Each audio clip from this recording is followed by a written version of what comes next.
This podcast contains AI-generated audio content based on ESR KendallSquare REIT's second half 2025 earnings presentation materials. Forward-looking statements reflect current market conditions and management's assumptions and expectations. Actual results may differ materially due to risks and uncertainties. In addition, certain financial metrics, including net operating income and funds from operations, are calculated using methods that may differ from general accounting standards. Please refer to our disclosed earnings materials for details. This content is provided for information purposes only and does not constitute investment advice. Please review our Korea Financial Supervisory Service DARC filings and auditor's report when making any investment decisions.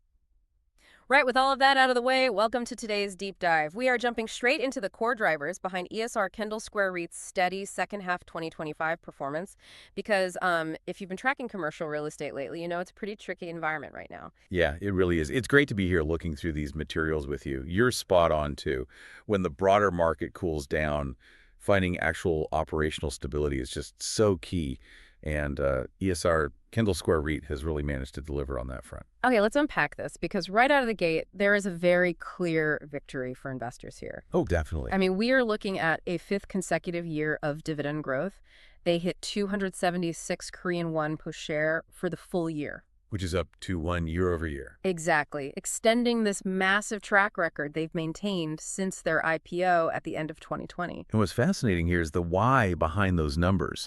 Because you don't just increase dividends for half a decade without incredibly strong operating fundamentals. Right. This is backed by Korea's largest logistics portfolio. I mean, they manage 21 prime centers with a total gross floor area of roughly 1.29 million square meters. And despite having such a massive footprint, they somehow maintain a 97% occupancy rate. That is huge. It is. And even more notable when you look at the leases they renewed in 2025, which covered about 15.2% of their total portfolio area. They achieved an 8% average rental uplift.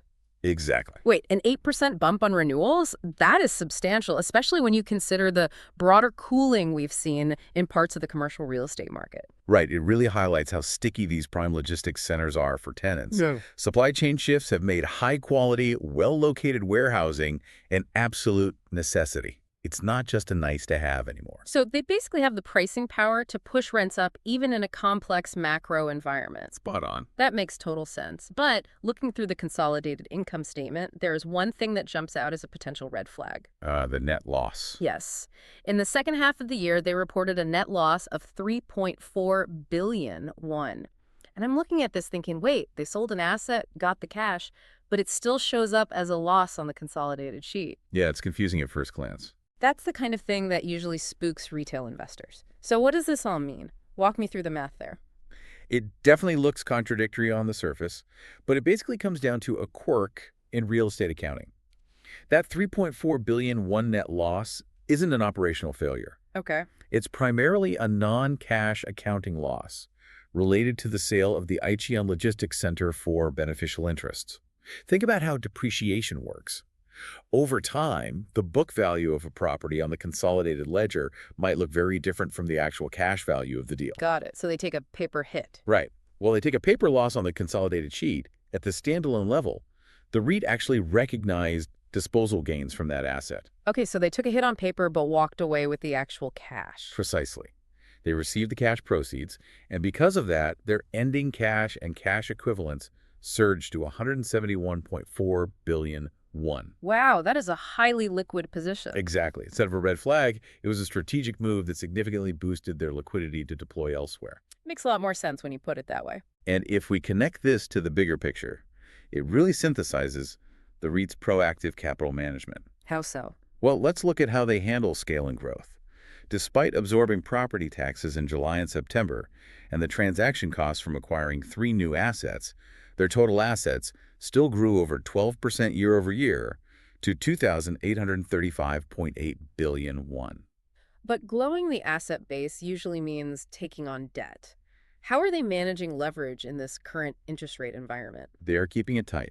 They efficiently manage an appraisal loan-to-value ratio right around the 53% mark. Okay, that's solid. Right. And to maintain that balance while acquiring new properties, they executed a 134.1 billion won equity raise.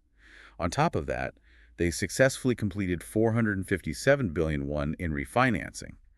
By reducing their current liabilities through that refinancing, they basically locked in foundational stability rather than overextending. So, for you listening, if you're watching this sector, the big takeaway here is that protecting your downside isn't just about finding good tenants and collecting rent. Not at all. It's a great case study in how active balance sheet management really matters. It's about making sure your debt doesn't eat your profits when interest rates move and building enough liquidity to weather the storm or, grab new opportunities. That proactive approach to capital is exactly what allows them to keep delivering that dividend growth, even with macro headwinds. And that brings us to a final thought for you to explore on your own. Looking ahead, their lease expiries are highly manageable. Just 6.3% of their total area expires in 2026, followed by 17.7% in 2027. Given the strong market position and that built-up liquidity, how might the REIT leverage these upcoming renewals to test the limits of their current 8% rental uplift trend? It's definitely something to keep an eye on as we move into the next couple of years. Thanks for joining us on this deep dive, and we'll catch you next time.